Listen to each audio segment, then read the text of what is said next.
So ito yung sitwasyon dito sa Dolomite Sand. Ulitin ko lang po. Ito yung mga nakuha na po ng ating mga naglilinis ng ating mga warriors dito sa Dolomite. Ito yung mga ayan, so ayan, napuno na siya.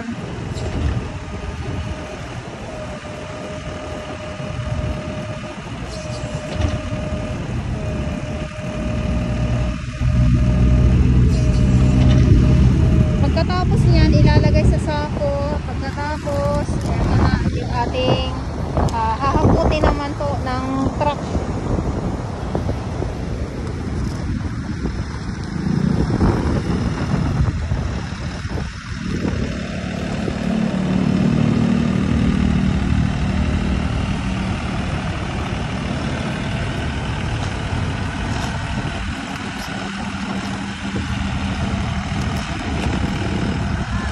Dati wala ito, yung itong traktora na to, wala ito dati.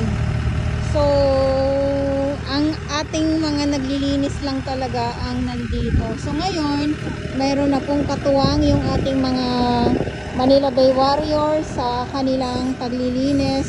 At napapadali na din po yung kanilang paglilinis dahil nga po sa traktora na ito na nakikita natin ngayon dito sa Dolomite Sand. Hindi lang siya pang patag sa Dolomite Sand, or kumbaga hindi lang siya pang plancha ganyan. So pang kuha din po talaga siya ng mga kalat dito sa loob ng Dolomite Sand. Ayan, so dito sa ngayon, ito yung inyong makikita dito siya umaarangkada. Dito sa kabila, dito sa dalampasigan, nandyan yung iba't ibang mga kalat pa po.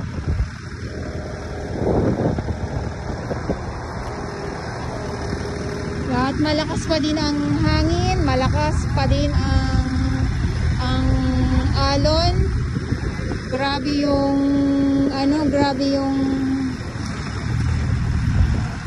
iniwan ni Bagyong Karina.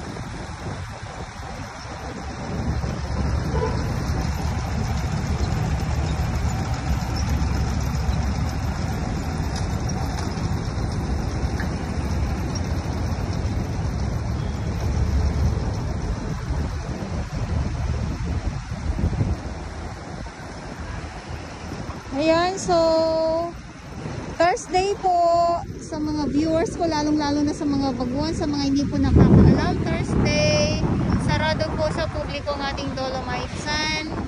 Bukas Friday, hindi ko lang po alam kung bukas din po ito sa publiko, gawa na ganito nga po yung sitwasyon dito sa loob ng Dolomite Sand. Pero abang pa din po tayo para makita natin kung sarado po ang ating Dolomite Sand bukas Friday. Pero pag sa kakaalam ko kasi talaga pag Thursday, yan, ito talaga yung sarado ang ating Dolomite Sand sa publiko.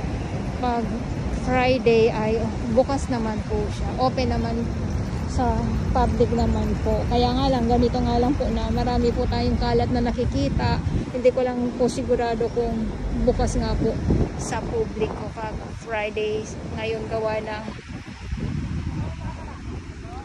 sa bagyong Karina at ni Habagat. Ang dami na nakolekta ng ating mga Estero Rangers ng TNR MMDA na mga kalat dito. Ayan, sako-sako ngayon. Daang-daang sako na naman ang nakolekta ng ating mga naglilinis dito sa loob ng Dolomite Sand. Ayan. So dito, okay naman po. Mapapansin nyo, wala tayo ditong kalat. Ito lang talaga. Ito yung mga kahoy.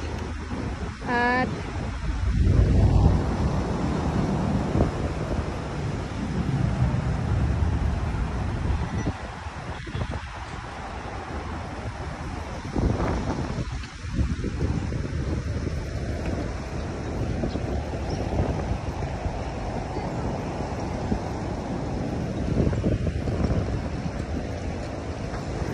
maraming salamat po sa inyong lahat. At sa mga baguhan, lakad na tayo dito. At sa mga baguhan,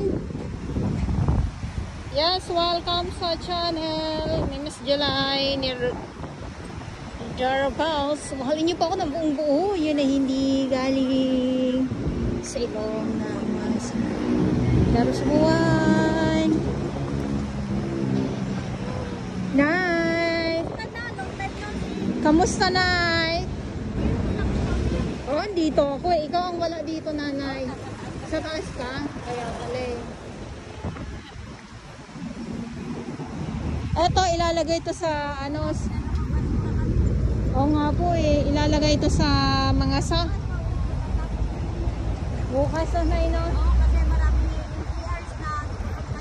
Bukas? Oh, wow. 200 na ERs. Oh, wow. Ang dami pala bukas. Kaya, ano tayo, thank you, Nanay, abangan natin yung mga maglilinis.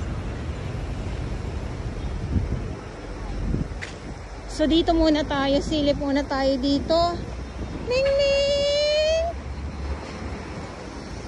Ning ning ning ning! Ning ning!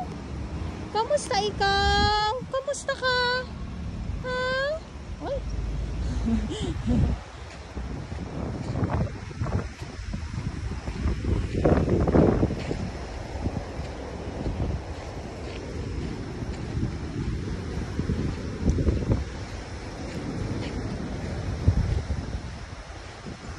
Naku, may mga bag. May mga bag.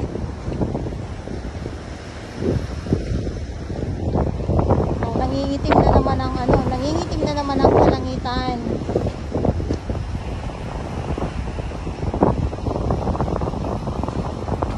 Pumunta nga ako dito para makaano. Hindi naman pala ako makakatawid. Ayan, oh, hindi pala ako makakatawid. Ang ano dito po, alam niyo po pagkatapos dito, nitong mga baso, kalat, ay ang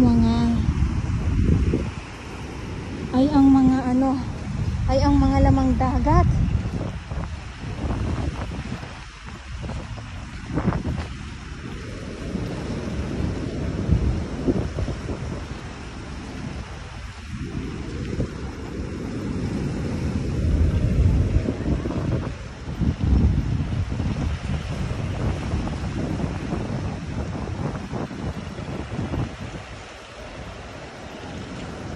Wala akong makatawid sa kabila. Silipin ko yan dyan mamaya. Ay, silipin pa talaga.